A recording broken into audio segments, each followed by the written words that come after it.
दुर्योधन की पत्नी का नाम भानुमति था। भानुमति के कारण ही यह मुहावरा बना है, कहीं की ईंट कहीं का रोड़ा, भानुमति ने कुनबा जोड़ा।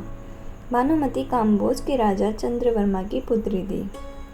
राजा ने उसके विवाह के लिए स्वयंवर रखा था।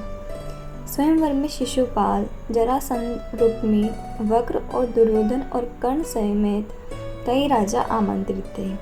मान्यता है कि जब भानुमति हाथ में माला लेकर अपने दासियों और अंगरक्षकों के साथ दरबार में आई और एक एक करके सभी राजाओं के पास होकर गुजरी, तो दुर्योधन चाहता था कि भानुमति माला उसे पहना दे, लेकिन ऐसा नहीं हुआ। दुर्योधन के सामने से वह भानुमति आगे बढ़ गई। तब दुर्योधन ने उसके हाथ से माला झपटकर खुद ही अपने गले में डाल ली। सभी राजाओं ने तलवारें निकाल ली। दुर्योधन ने सब योद्धाओं को कर्ण से युद्ध करने की चुनौती दे दी, जिसमें कर्ण ने सभी को परास्त कर दिया। भानुमति को हस्तिनापुर ले आने के बाद दुर्योधन ने उसे यह कहकर सही ठहराया कि भीष्म पितामह भी अपने सौतेले भाइयों के लिए अंबा, अंबिका और अंबालिका का हरण करके ले आए थे। इसी तर्क से भानुमति भी मान गई और दोनों ने विवाह कर लिया।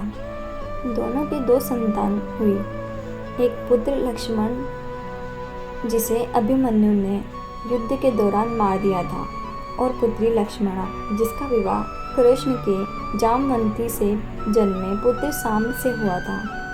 कहते हैं कि भानुमति का कर्ण के साथ अच्छा संबंध हो चला था। दोनों एक दूसरे के साथ मित्र की तरह रहते थे।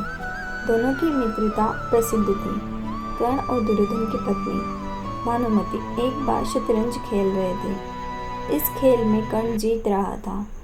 तभी भानुमति ने दुर्योधन को आते देखा और खड़े होने की कोशिश की। दुर्योधन के आने के बारे में कर्ण को नहीं पता था, इसलिए जैसे ही भानुमति ने उठने की कोशिश की, कर्ण ने उसे पकड़कर नीचे बिठाना चाहा। भानुमति के बदले उसके मोतियों की माला कर्ण के हाथ में आकर टूट गई। दुर्योधन तब तक कमरे में आ चुका था। दुर्योधन को देखकर भानुमति और कर्ण दोनों डर गए। दुर्योधन को कहीं कुछ गलत शक न हो जाए, परंतु दुर्योधन को कर्ण पर बहुत विश्वास था। उसने सिर्फ इतना कहा कि मोतियों को उठा ले, और वह जिस उद्देश्य से आया था उस संबंध में कर्ण से चर्चा करने लगा। इस विश्वास के चलते कर्ण गलत समझ लिए जाने से बच गए। हालांकि कुछ लोग इस घटना का वर्णन इस तरह करते हैं कि दोनों शतरंज खेल रहे थे। भानुमति हार रही थी तो कर्ण प्रसन्न था। इतने में दुर्योधन के आने की आहट हुई तो भानुमति सहसा आई और खेल छोड़कर उठने लगी। कर्ण को लगा कि वो हार के डर से भाग रही है, इसलिए उसने उसका आंचल झपटा। अचानक ही की गई इस हरकत से भानुमति का आंचल फट गया और उसके सारे मोती भी वहीं बिखर गए। ऐसे ही समय कर्ण को भी दुर्योधन आता हुआ दिखाई दिया। दोनों शर्म से मरे जा रहे थे और उन्हें डर सता रहा था कि अब दुर्योधन क्या समझेगा। जब दुर्योधन निकट आया तो दोनों उससे आँख नहीं मिला पा रहे थे।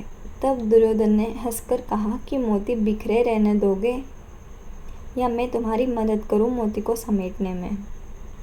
कहते हैं कि भानुमति बेहद ही सुंदर, आकर्षक, तेज बुद्धि और शरीर से काफ़ी शक्तिशाली थी। गांधारी ने सती पर्व में बताया है कि भानुमति दुर्योधन से खेल खेल में ही कुश्ती करती थी, जिसमें दुर्योधन उससे कई बार हार भी जाता था। भानुमति को दुर्योधन और पुत्र की मौत का गहरा धक्का लगा था। तो फ्रेंड्स, कैसी लगी आपको ये वीडियो? अगर आपको ये वीडियो अच्छी लगी हो तो मेरे चैनल को सब्सक्राइब ज़रूर करिएगा। मेरी वीडियो में अंत तक बने रहने के लिए धन्यवाद।